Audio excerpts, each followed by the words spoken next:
Hello guys, welcome back to my channel. তোমরা সবাই কেমন আছো? আশা করছি ভীষণ ভালো আছো, আর আমিও কিন্তু বেশ ভালো আছি। তো দেখতেই পাচ্ছিলে আগের দিনকে যে বাবা মা চলে গেছে, তো বাড়িতে আমি, ভাই আর মেজদি ডোডোবাবু আছি। তো তারপরের দিন এটা সকালবেলা, এখন বাজে 8টা। তো আমার কিছু একটা কারণে একটু উঠেছিলাম আর কি। মানে বাবা মা না থাকলে সকালে তো অনেক রকমের কাজ থাকে, গোয়ালা আসে, এই সেই অনেক কিছু ব্যাপার থাকে। তো সেই কারণে একবার উঠেছিলাম। তো উঠে মেজদিও উঠেছিল, মেজদি তারপরে চাটা করেছিল। তো সেই জন্য পাউরুটিও দুটো শুকিয়ে এনেছিল। তো আমি আর মেজদি যেটা বসে বসে এখন খেয়ে নেব। তো খেয়ে নিচ্ছি। খাওয়া দাওয়া করে তারপর কি করব না করব পুরো ব্লগটা আজকে যেতে থাকো, অনেকটা ইন্টারেস্টিং হবে। আর তোমার সাথে কিছু কথাও শেয়ার করব। তো সেগুলো পুরো ব্লগটা না দিলে কিন্তু বুঝতে পারবে না। তো পুরো ব্লগটা দেখো, অবশ্যই ভালো লাগবে। তো তারপরে আমরা কিন্তু দুজন মিলে বসে বসে দেখো খেয়ে নিচ্ছিলাম, অনেক কিছু গল্প করছিলাম। দিদি, মা বাবাকে, তারপরে জামাইবাবুকে সবাইকে ফোন করছিল। আজকে জামাইবাবুর আসার কথা আছে, প্রায় 1-1.5 মাস পর জামাইবাবু আসবে। অন্য একটা কাজে গেছিলো আর কি। সেখান থেকে এখনও পর্যন্ত একবারও বাড়িতে আসেনি। তো অনেক দিনের ছুটি, মানে অনেক দিনের ওটা ছিল, নাহলে মাঝে মাঝে চলে আসতো দাদা, কিন্তু আসেনি। আজকে অনেকদিন পর আসবে, সেজন্য মেসির মনটা একটু ভালো আছে। তারপর দেখো আমি একটু কিন্তু খাওয়া দাওয়া করে শুয়ে পড়েছিলাম। তো এখন বাজে ওই 10:30টার মতন। এরপরে ওই ঘর টরগুলো একটু গুছিয়ে নেব, কারণ আমার যদি সকালে যদি তাড়াতাড়ি উঠে পড়ি, যদি আমি তারপরে যদি একটু না ঘুমাই না, মাথাটা এত যন্ত্রণা করে, এত ঘুরে, এত গা গুলায় যে কি বলবো, একটুখানি না ঘুমালে একদমই হয় না। তারপর মেজদি এই ঘরটা বাগিয়ে নিচ্ছিল, আমি বললাম যে ওই ঘরটা আমি বাগিয়ে নিচ্ছি। তারপর একটু তোমাদের সাথে শেয়ার করছিলাম যে পুরো ঘর দেখো আমরা কিন্তু বাগিয়ে গুছিয়ে মায়ের মতনই টিপটপ করে রেখেছি, কারণ আমরা না একদম অগোছলা ঘর পছন্দ করি না, আর একটু নোংরা থাকলেও পছন্দ করি না আর কি। সেটাকে পরিষ্কার করে নিয়ে গুছিয়ে রাখারই চেষ্টা করি যতটা পারি আর কি। মায়ের মেয়ে তো, তাই মায়ের মতনই হয়েছি। আর এদিকে তারপরে এই যে বাইরে এসেছিলাম, একজন এসেছিলো চাল নিতে, তাকে চাল আলু দিলাম। চাল আলু দেওয়ার পরে এখানে একটু বাইরেটাতে ঘুরতে ঘুরতে একটা পালক পেলাম। এই পালকটা দিয়ে কানে ঢোকাতে এত ভালো লাগে, এত সুড়সুড়ি লাগে, এত ভালো লাগে আমার ওই জিনিসটা, সেজন্য আমি ওটা কুড়িয়ে রাখলাম। তারপরে বাড়ি রুমে এসে আমি কিন্তু দেখো মশারি টশারিগুলো গোছ করে নিচ্ছিলাম। এই মশারি গোছ করা যে কি চাপের ব্যাপার, বারবার করছি, বারবার খুলে যাচ্ছিল। আমি যখন এখানে শুতাম পার্মানেন্ট, তখন কিন্তু আমার এটা কোনো হয়নি, মানে আমি আর মেসে শুতাম যখন, ডোরো যখন হয়নি, তখন কিন্তু আমার এক চান্সে হয়ে যেত। তখন তারপরে এটা অনেকদিন পর শুনলাম, তো মায়ে নালে সয়, তো কিছুতেই হচ্ছিল না। তো যা করে এদিক ওদিক গুছিয়ে ওই ঢুকিয়ে দিয়েছি জানলার খোপরে। তারপর দেখো বড় বৌদি এসেছিলো, বড় বৌদি দেখো এদিকে শাক ভাজা, বেগুন ভাজা, আলু ভাজা আর এঁচড়ের তরকারি দিয়ে গেল। আর এখন বড় বৌদি বলছিল যে রান্না করতে হবে না, ভাতটাও আমি দিয়ে যাবো। তো আমার বললাম যে না, ভাত আর দিতে হবে না, ভাতটা আমরা করছি, কারণ জামাইবাবু আসবে।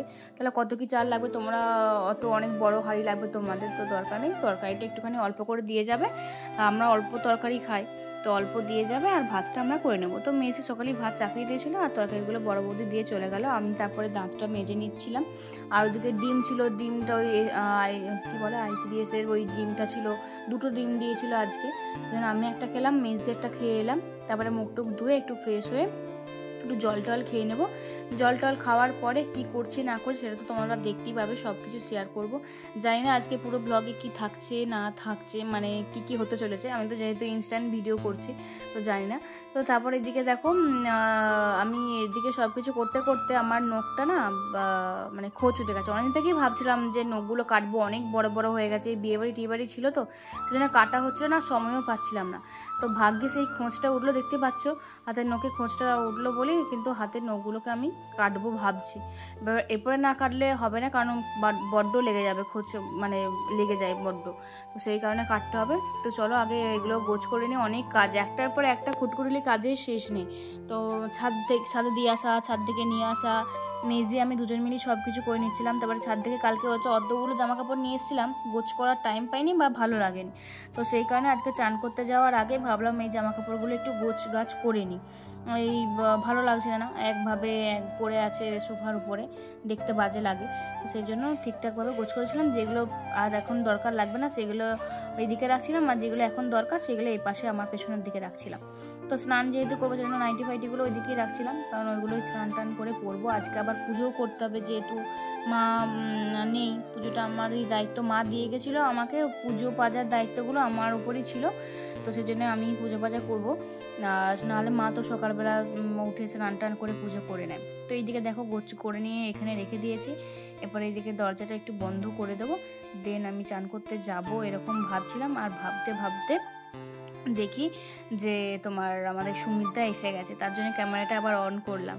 সুমিতদাকে আমি দেখতে পেয়েছি, মানে টোটোতে এলো আর কি, তো সাউন্ড পেলাম, সিসিটিভিটাও দেখতে পেলাম, তো সেই কারণে এদিকে আমি ক্যামেরাটা অন করেছিলাম।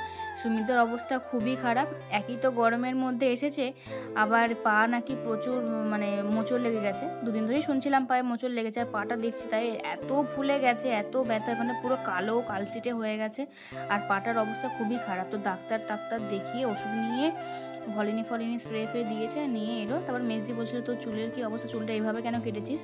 ও সুমিতা বলছিল আর কি যে আমাদের চুলটা এইভাবেই কাটতে হয় ছোটো ছোটো করে, যতইভাবে এইভাবে রাখবো কিন্তু হয় না, সে আমাদেরকে এইভাবেই কাটতে হয়।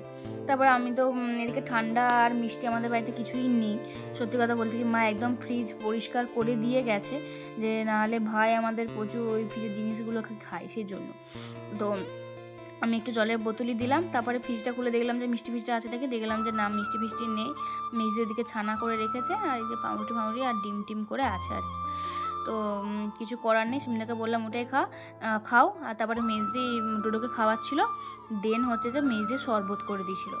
আর আমি এদিকে কি করব বলছিলাম যে এদিকে 12টা 10-15 বাজছে, আমাকে এবার চান করতে হবে, কারণ আমাকে চান করে পুজো করতে হবে, নাহলে চান যত খুশি দিতে করি কোনো ব্যাপার না, পুজোর একটু ব্যাপার থাকে, তো সেই কারণে।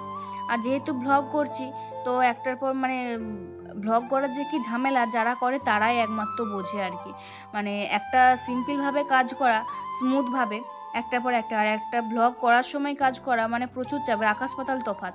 এইখানে ক্যামেরা সেট করতে হবে, ওইখানে ক্যামেরা সেট করতে হবে, এইভাবে এটা দেখালে ভালো লাগবে হয়তো, এইভাবে ওইটা দেখালে হয়তো ভালো লাগবে, এই ভাবতে ভাবতে কোথায় ক্যামেরা রাখবো, কোথায় স্ট্যান্ড করব, এটা দেখাবো ওইটা দেখাবো করতে করতে মাঝে মাঝে তো ভুলেই যায় যে এটা দেখানো হলো না, ওটা দেখানো হলো না, এই সেই করতে করতে তো পুরো মাথা গুলিয়ে যায়। মাঝে মাঝে দূর ভালোই লাগছে না, করবোই না, আবার মাঝে মাঝে ভাবি যে না এটা দেখালে হয়তো তোমাদের ভালো লাগবে ব্লগটা। তো এইসব করতে করতে অনেক হ্যাপা হয়ে যায়, আরও সেই জিনিসটাকে যেটা 1 ঘন্টায় হয়তো জিনিসটা হয়ে যাবে, সেটাকে আরও এক্সট্রা 1 ঘন্টা যোগ করে 2-3 ঘন্টা লেগে যায়, তো এরকম ব্যাপার আর কি। তো তারপরে দেখো চান টান হয়ে গেছে, চান টান করে জামা কাপড় মিলে দিলাম, আর ছাদকে যাব না, এখন এতটাই গরম পড়ে গেছে যে রোদের তাপেতেই শুকিয়ে যাবে, তো সেই জন্য এই এখানে স্টিলেরগুলোতে দিয়ে দিলাম, আর ছাদে ওখানটা গেটটা চাবি দিয়ে দিলাম। তো তারপরে মা বলেছিল কি যে পুরো তুলসী মন্দির ঠাকুর ঘর আরে সব কিছু কিন্তু দুয়ার ঠাকুরের সব মুছে ফুল টুল বাসি ফুলগুলো সব ফেলে তারপরে কিন্তু খাবার টাবার দিয়ে ধূপ দিয়ে পুজো টুজো করে নিবি, সিম্পলভাবে করবি, যতটা পারবি করবি, বেশি কিছু করার দরকার নেই। তো আমি সেরকম মায়ের কথা অনুযায়ী কিন্তু তো সব কিছু মুছে নিলাম। এত এখানটা রোদ, পায়ে দেওয়া যাচ্ছিল না, পা পুড়ে যাচ্ছিল, এত গরম। তো যতটুকু পারলাম করলাম, ভক্তিটাই যথেষ্ট আর কি, মনের ভক্তিটাই হচ্ছে যে আসল। আর আমরা ঠাকুর প্রচুর বিশ্বাস করি, ঠাকুরকে বড্ড বেশি ভালোবাসি, তো সেই কারণে আমি যতটুকু পেরেছি মন থেকে করেছি। তো যাই হোক, ঠাকুরের হয়তো ভালোই লাগবে, সন্তুষ্টই হয়েছে আর কি, অসন্তুষ্ট হয়তো হয়নি। তো তারপরে এদিকে কিন্তু ঠাকুর মানে তুলসী মন্দিরের কাজ সেরে দিয়ে জল টল দিয়ে আমি কিন্তু এখানে ফুল টুল দিয়ে এখানে চলেছি ঠাকুর ঘরের কাজে। ঠাকুর ঘরেতে এই যে প্রদীপ ছিল, তারপর ধূপ আরে সব কিছু একটা ইয়েতে ফেলে দিয়ে পুরো ঠাকুর ঘর মুছে নেওয়ার পরে আমি কিন্তু এদিকে আবার হাত পা ধুয়ে ঠাকুরের ঘটি নিয়ে আমি কিন্তু চলে এসেছি এদিকে খাবার দিতে, ফুল ধূপ দিয়ে পুজো করতে। তো ওখানে খাবার দিয়ে দিলাম, তারপরে ধূপ মোমবাতিও জ্বেলে দেবো, আর জ্বেলে দেওয়ার পরে হচ্ছে সব ঠাকুরের পায়ে পায়ে কিন্তু আমরা ফুলও দিয়ে দেবো। তো এই করে আমার কিন্তু পুজো মোটামুটি হয়ে যাবে, তারপরে তো সব কিছু হবে। তো এই করে আমার মা আমার পুজো মানে ভীষণই ভালো করে, আমার মেজদিও তাই, পুজো ভীষণ ভালো করে, মানে ওরা এত সুন্দর করে মানে মন্ত্র পড়ে করে না, কি ভালো লাগে শুনতে, ভীষণ সুন্দর করে। কিন্তু আমি না মন্ত্র জানি না খুব একটা, মানে জানিই না বলতে গেলে চলে, আমি এমনি ঠাকুরের নাম করে করে সবার পায়ে পায়ে দিই, এই যা। কিন্তু ওরা এত সুন্দর করে পড়ে সবাইকে মানে দাঁড়িয়ে শোনার মতন, মা আর মেজদি তো এখন করে না, মাই করে। মা অনেক দিন থেকে পুজোর সন্ধ্যা দেখে, নাহলে আমার ডিউটি ছিল সন্ধ্যা দেখানো, আর মেজদির ডিউটি ছিল পুজো করা। কিন্তু মাকে একজন বলেছিল যে তুমি পুজো সন্ধ্যা দেখাবে, তো তারপর থেকে মাই দেখায়, কয়েক বছর হয়ে গেল সেটা একভাবে দেখিয়ে আসছে। মা তো হরিনামও করে, এত সুন্দর হরিনাম করে যে এটা পাড়ায় পাড়ায় নাম হয়ে গেছে, যে সবাই তো শুনতেও আসে, যখন কোনো অনুষ্ঠান হয় না তখন মায়ের হরিনাম সবাই শুনতে আসে, এত ভালো করে মা। তো যাই হোক এরকম করে কিন্তু দেখো আমারও পুজো হয়ে গেল, যতটা পারলাম করলাম। তো তারপরে আমাদের এখানে ঠাকুরের মেয়েটাতে এখানেও পুজো, ঠাকুর, ধূপ আর সব কিছু দিয়ে দিলাম। তো তারপরে এরকম করতে করতে মোটামুটি হয়ে গেল, এখানেও ধূপ দিয়ে দিলাম। তো চলো এরপরে আমার কিন্তু পুজো কমপ্লিট, মানে এটা যে কতবার বললাম কে জানে। তো আমি বাড়ি এসে গেছি, আর এত গরম করছিল, জাস্ট হাঁপানি হচ্ছিল, এত গরম, ঠাকুর ঘরের ভিতরটা এত গরম। তো চলো এরপরে খাওয়া দাওয়া করবো, খাওয়া দাওয়া করে নিই। এদিকে মেজদি এই ভিডিওটা করেছিল আমি, কারণ ডোডোকে নিয়েছিলাম, তো এদিকে মেজদি সুন্দর করে সাজিয়ে দিয়েছে, তাই ভাতটা একটুখানি ভেঙে গেছে বলে মনটা খারাপ হয়ে গেছিলো। এদিকে মাছের ঝাল, ভাত, শাক ভাজা, বেগুন ভাজা, আলু ভাজা, আর হচ্ছে তোমার এঁচোড়ের তরকারি। যেহেতু সুমিতদা এসে সেই জন্য ভাবলাম যে শুধু এঁচোড়ের তরকারি, শাক ভাজা এগুলো দিয়ে ভাত খাবে, তো হোটেল থেকে আবার ভাইকে দিয়ে 2-3 পিসের মতো মাছ আনা করালাম, দেন তারপর সুমিতদাকে কিন্তু খেতে দিলাম। তো দেখো আর কি, তারপরে মেজদিও স্নান করবে, স্নান করে একসাথে আমরা তারপরে খাবো। তো চলো আজকে ব্লগটা আমি আর বেশি বাড়ালাম না, কারণ অনেকটা লং হয়ে গেলে আমি আর ভিডিওটা পোস্ট করতে পারবো। পরে কি হচ্ছে না হচ্ছে বা বাবার রিপোর্টে কি এলো না এলো সেটা কিন্তু পরে ব্লগে শেয়ার করবো। তো চলো আজকের মতন বাই বাই। ভালো লাগলো অবশ্যই লাইক কমেন্ট শেয়ার করে দিও। বাই।